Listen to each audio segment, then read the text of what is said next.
Hello everybody, welcome back. Today as well we have got you another video, and in this video I'll show you how you can transfer Solana from Phantom wallet to BullX Neo. But before that, please do make sure to like our video, subscribe our channel, and yes, without any further delay, let's start.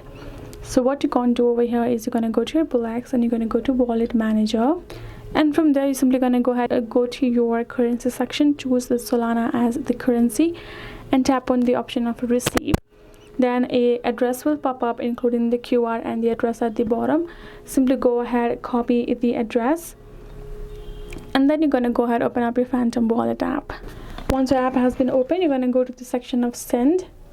You're going to choose the Solana as well. It has to be the same currency, and you're going to paste your address over there. Once I pasted the address that you have copied from your BullX Neo, you're going to tap on next, and you're going to add in the worth of Solana you would like to transfer. Tap on next again. Go ahead and recheck the information and confirm it your transaction is good, and you can check on BullX Neo later on if they have received or not. You will also receive notification regardless, but you can do that for the security.